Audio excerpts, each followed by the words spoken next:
नमस्कार दोस्तों, मैं प्रवीण कुमार दक्ष कंपटीशन में आप सभी मित्रों का स्वागत करता हूं। दोस्तों, आज हम बात करने वाले हैं संख्या पद्धति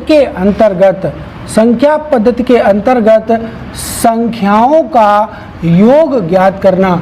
संख्याओं का योग कैसे हम निकालते हैं, ये हमें ध्यान देना है। तो संख्याओं का योग ज्ञात करना है दोस्तों। संख्याएं तीन प्रकार की होती हैं जिनका हम योग ज्ञात कर सकते हैं।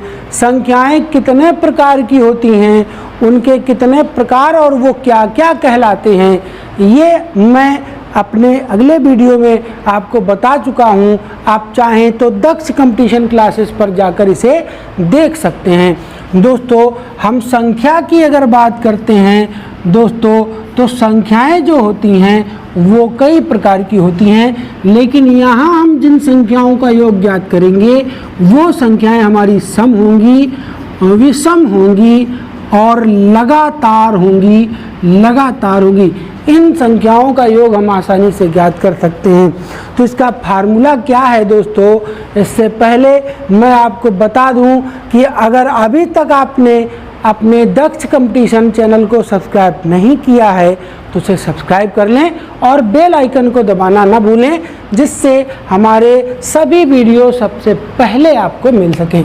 तो देखिए, चाहे संख्याएं सम हों और चाहे विषम हों और चाहे लगातार हों, अगर इन संख्याओं का योग आपको जानना है तो इन संख्याओं का जो योग होगा वो होगा आपका यहाँ पर अंतिम माइनस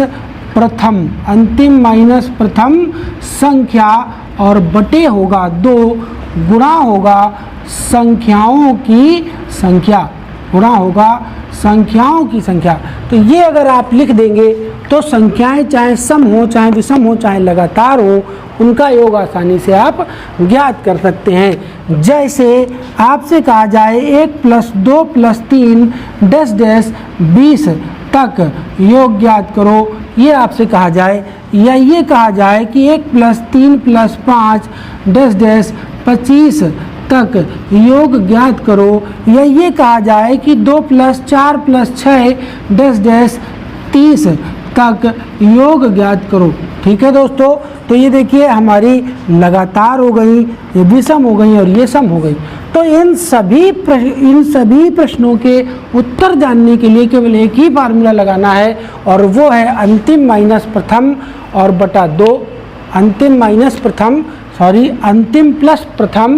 बटा 2 और गुणा संख्याओं की संख्या। दोस्तों, प्लस होगा यहाँ।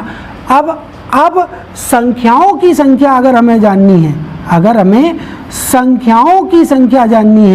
तो संख्याओं की संख्या जानने के लिए हमें लिखना पड़ेगा यहाँ पर अंतिम माइनस प्रथम संख्या बटे लिखना पड़ेगा। हमें बटे लिखना होगा संख्याओं के बीच का अंतर और +1। ये अगर हम कर देते हैं तो हमें संख्याओं की संख्या भी आसानी से पता चल जाती है।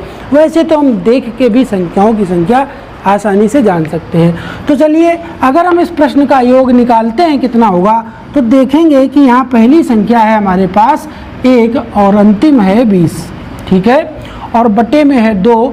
संख्याओं की संख्या तो कह ही रहा है कि 1 2 3 4 लगातार हैं, 20 तक हैं, तो संख्याओं की संख्या भी हो गई 20 हो गई दोस्तों। तो अब देखिए 2 दहम 20, ये तो कट गया। अब 20 में 1 जुड़ गया तो हुआ 21, और 21 में 10 का गुणा हो गया तो 210 हो गया। यानी ये लगातार 20 तक संख्याओं का जो योग होगा, या लगातार 20 संख्याओं का जो योग होगा वो 210 होगा। बिल्कुल आसान था और आसानी से देखिए हमने इस प्रश्न को लगा लिया है। अब हम देखें अगले प्रश्न को। तो अगर हम अगला प्रश्न देखते हैं तो उस प्रश्न को अगर हम देखेंगे तो वहाँ भी हमें वही सब दिया हुआ है। क्या दिया हुआ है देख लीजिए। आपसे कहा है कि प्रश्न में कहा कि 1 + 3 + 5 25 तक संख्याओं का योग बताओ, यानी विषम संख्याएं दी गई हैं। तो यहाँ भी देखो पहली संख्या 1 है और अंतिम 25 है, तो अंतिम तो 25 हो गई और पहली 1 हो गई बटा 2 और गुणा संख्याओं की संख्या। अब आप बताना हमें कि 1 से 10 तक 5 सम 5 विषम होती हैं, तो 1 से 20 तक 10 सम 10 विषम होंगी। जब 1 से 20 तक 10 सम और 10 विषम हुई तो 21 जो हुई वो 11वीं विषम हो गई। 23 जो हुई वो 12वीं विषम हो गई और 25 जो हुई वो 13वीं विषम हो गई। यानी हमें पता चला कि यहाँ जो संख्याओं की संख्या है वो दोस्तों कितनी है, 13 है, ये पता चल गया। अब आप चाहें तो फार्मूले से निकाल सकते हैं। संख्याओं की संख्या होती है अंतिम संख्या, अंतिम है 25 माइनस प्रथम, प्रथम है 1, बटे में लिखना होगा हमें संख्याओं के बीच का अंतर, अंतर है 2, सम हो चाहे विषम हो सबका अंतर 2 होता है और प्लस लिखना है 1। अब 25 से घटा तो बचा 24, 24 बटा 2 प्लस 1, 12 दूनी 24, 12 में 1 जुड़ गया तो हो गया 13। दोस्तों संख्याओं की संख्या थी 13। अब 25 और 1 दोस्तों कितना हुआ 26, 26 में 2 से भाग कर दिया गया तो ये आ गया आपका 13 और यहाँ भी 13 था तो 13 13 में कितना हो गया 169, ये आ गया आपका योग। तो देखा कितना आसान था, बिल्कुल आसानी से हमने संख्याओं का योग ज्ञात कर लिया है। अब हम बात करने वाले हैं अपने अगले प्रश्न की। तो जो हमारा अगला प्रश्न दिया हुआ है हमें, उसमें कहा गया है कि सभी सम संख्याओं का योग बताओ। अब ये 2 से 30 तक हैं तो यहाँ प्रथम संख्या और प्लस अंतिम संख्या हो गई और बटे में हो गई 2 और इंटू संख्याओं की संख्या। भाई 1 से 30 तक 15 सम 15 विषम, सोचने की जरूरत नहीं है तो यह 15 हो गई। 30 और 2 कितना हुआ 32 बटा 2 और इंटू हो गई 15 तो 16 दूनी 32 हो गया, कट गया। 15 छक्का 90 हासिल 9, 15 एकम 15 और 15 और 9 24, यानी कितना हो गया 240 हो गया। इसका भी आंसर आसानी से आ गया। तो इस तरीके से आप चाहेंगे तो सभी प्रश्नों को आसानी से, बिल्कुल आसान तरीके से ज्ञात कर पाएंगे। और अगर हम देखते हैं प्रश्न तो हमसे वो पूछता है, कहता है, मान लीजिए कोई भी प्रश्न ले लेते हैं, जैसे 4 के 10 गुर्जों का योग बताओ। चलिए 4 के 10 गुर्जों का योग क्या होगा ये हमसे उसने कहा।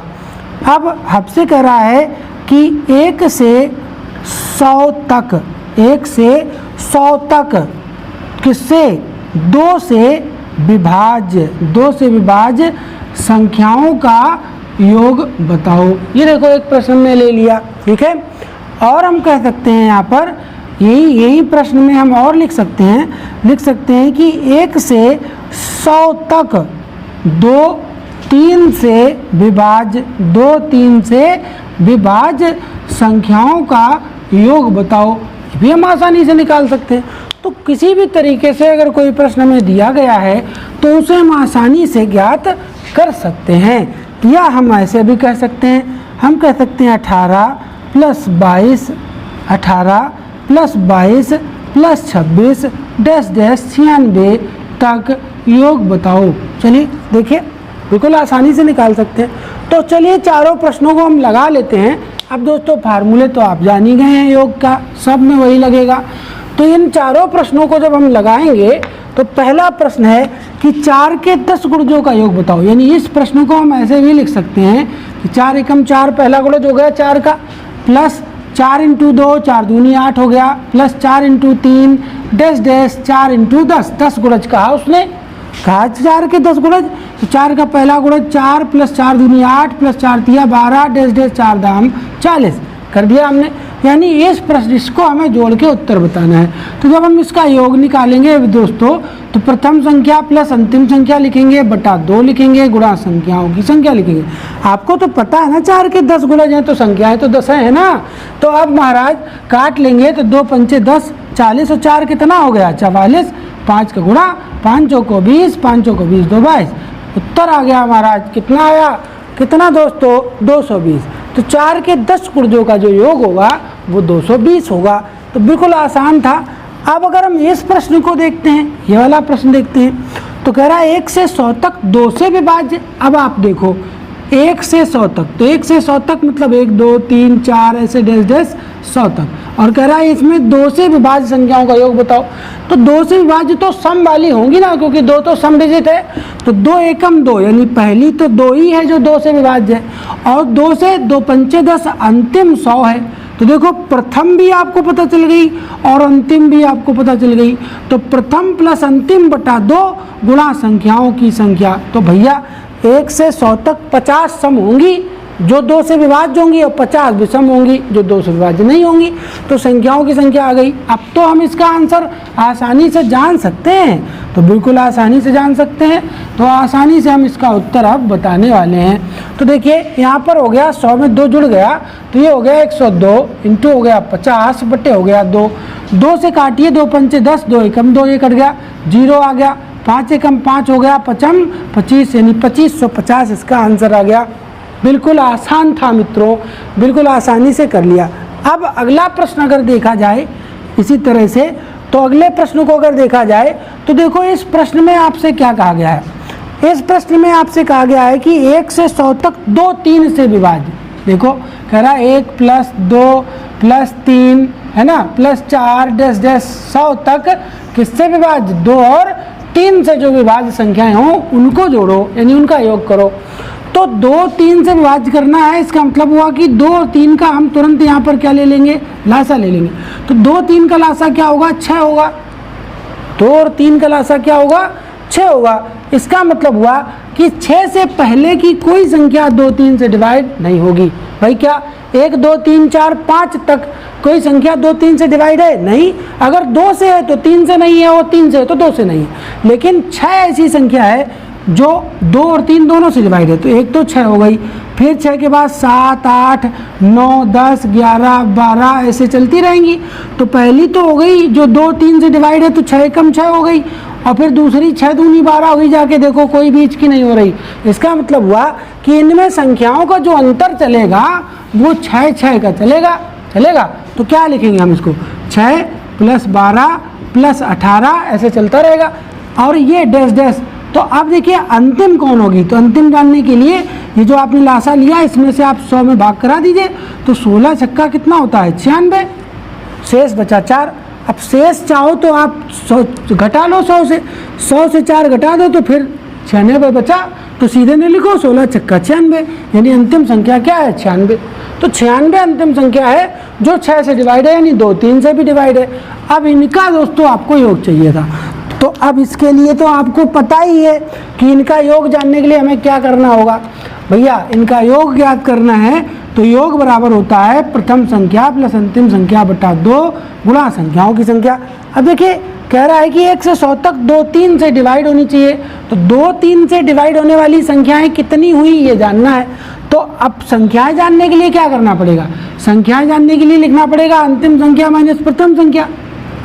या फिर सीधे देखो आपने क्या किया था कि आपने इस लासा का भाग कर दिया था 100 में। तो 16 छक्का 96 हुआ था, यानी टोटल संख्याएं कितनी थी, 16 थी, पता चल गई। या आप ऐसे कर सकते हैं, अंतिम संख्या माइनस प्रथम संख्या बटे संख्याओं के बीच का अंतर +1। भाई यहाँ तो 6 का पहाड़ा चलेगा, संख्याओं का अंतर 6 होगा। तो आप 96 से 6 घटाओगे, 90 बचा, बटे 6 + 1, 15 छक्का 90, 15 + 1 बराबर 16। या यहाँ देखो 16 छक्का 96, अंतिम संख्या 96 थी ना, तो 16 आ गई। अब 2 अट्ठे क्या हुआ, 16, ठीक है। अब 96 में 6 जोड़ दोगे तो 102 हो जाएगा, गुणा हो जाएगा 8, 8 दूनी 16 हो गया, 8 एकम 8, 816। यानी इसका आंसर आ गया हमारे पास कितना आया दोस्तों, 816 आ गया है। इस प्रश्न का आंसर आ गया है 816। अब हम जान लेंगे लास्ट प्रश्न को। देखिए इस प्रश्न का हमें योग बताना है। ये प्रश्न है 18 + 96 बटा 2 गुणा संख्याओं की संख्या। भाई योग क्या होता है, पहली संख्या प्लस अंतिम संख्या बटे 2 गुणा संख्याओं की संख्या। अब हम संख्याओं की संख्या जानना है, तो संख्याएं आखिर हैं कितनी ये जानने के लिए अंतिम संख्या माइनस प्रथम संख्या और बटे संख्याओं के बीच का अंतर। भाई देखो 18 4 22, 22 4 26, यानी 4 का अंतर है और +1। अब आप बताओ अगर 96 18 घटाया जाए तो 16 से 8 गया बचा 8, और 8 से 1 गया बचा 7, बटे है 4 और प्लस है 1, ठीक है। तो इसको अगर हम भाग करेंगे तो देखिए 4 से अगर हम इसमें भाग करेंगे तो 4 एकम 4 बचा 3 हो गया 38, बचा 3 हो गया 38। तो 4 नमा तो 36 होते हैं, तो ये तो भागे नहीं जा रहा है। तो इसका मतलब हुआ कि यहाँ पर कुछ न कुछ मिस्टेक हो सकती है, या फिर यहाँ हम एक आध संख्या और बढ़ा दें तो इसको लगाया जा सकता है, या फिर संख्याओं को ही गिना जाए तो भी लगाया जा सकता है। भाई देखो 4 4 हैं, ये 4 4 से डिवाइड हो रही हैं, तो जब 4 से हम इसमें भाग करेंगे तो 4 से जब भाग करेंगे तो 4 दूनी 8, 4 चौको 16, 24 संख्याएं होंगी। 24 संख्याएं कहाँ से होंगी? 4 से लेकर के, यानी 4 + 8 + 12 + 16 + 20, यानी 18 से शुरू होंगी ही नहीं। तो फिर हम क्या करेंगे? अब इसको कैसे ज्ञात करेंगे? भैया हम जान गए कि 18 हमारी इसमें शामिल नहीं करी जा रही है, तो जब 18 नहीं शामिल हो रही है तो क्या 22 शामिल हो रही है? चलिए देखते हैं। तो 96 से अगर हम माइनस कर देते हैं 22 और बटे 4 कर देते हैं, तो देखिए 6 से 2 गया, 4 बचा, 9 से 2 गया, 7 बचा, अभी भी 74 में भाग नहीं जा रहा। देखिए 6 से 2 गया 4 और 9 से 2 गया तो 7 बचा, अभी भी 4 से भाग नहीं जा रहा, इसका मतलब ये भी शामिल नहीं है। तो इस सीरीज को हम इस तरीके से नहीं जोड़ सकते हैं, इसको हमें दूसरे तरीके से ही जोड़ना पड़ेगा और दूसरे तरीके से ही हम इसको आसानी से निकाल पाएंगे। तो जैसे 4 4 का अंतर करके हम चल रहे हैं, तो 4 4 का अंतर करके जब हम पूरी सीरीज को लिखेंगे तभी हम पूरी सीरीज को दोस्तों जोड़ पाएंगे, नहीं तो ये सीरीज हमारी है गड़बड़। ठीक है, तो इस तरीके से हम इन प्रश्नों को आसानी से कर पाएंगे। और इसमें कुछ न कुछ हमने अपने मन से लिखा है प्रश्न, तो मिस्टेक है, तो चलिए किसी और वीडियो में सुधार करके बताते हैं, या इसी को हम परिवर्तित कर दें, जैसे लिख दें 16 + 20 + 24 और डैश डैश डैश 96, तो इसको ज्ञात किया जा सकता है। कैसे? जैसे हमें इसका योग चाहिए, तो योग बराबर अब हो गई प्रथम प्लस अंतिम संख्या और बटे 2 गुणा संख्याओं की संख्या। तो अब देखो यहाँ से हम अगर ज्ञात करेंगे तो 96 - 16 बटे 4 और +1, एक 4 4 का अंतर है ना, 16 4 20। तो अब देखो 6 6 0 और 9 1 8, 4 दूनी 8, यानी 20 और 20 और 1 21, यहाँ संख्या 21 आएंगी। भाई वहाँ कट ही नहीं रहा था, संख्याएं नहीं आ रही थी, तो इसका मतलब वो प्रश्न नहीं लगेगा। तो अब कितना हुआ भाई? देखो 6 6 12 हो गया, 9 1 10 11 और बटे है 2 और गुणा है 21, तो 2 पंचे 10, 2 छंग 12 कट गया। अब इसको आप देखो 21 छक्का 126 हासिल 12, 21 पंचे 105, 105 और 12 117 हो गया 1176, आंसर आ गया, आसानी से बता दिया। तो इसी तरीके से अब आप किसी भी तरीके के प्रश्न, चाहे वो बीच से शुरू हुए हों, चाहे वो पहाड़े से शुरू हुए हों, कुछ भी करके वो शुरू हुए हों, आप आसानी से लगा सकते हैं। तो आपको ये प्रश्न बहुत अच्छे से समझ में आए। आप दक्ष कंपटीशन क्लासेस को देखते रहिए और फिर मिलते हैं अगले किसी टॉपिक के साथ अगले वीडियो में। नमस्कार, जय हिंद।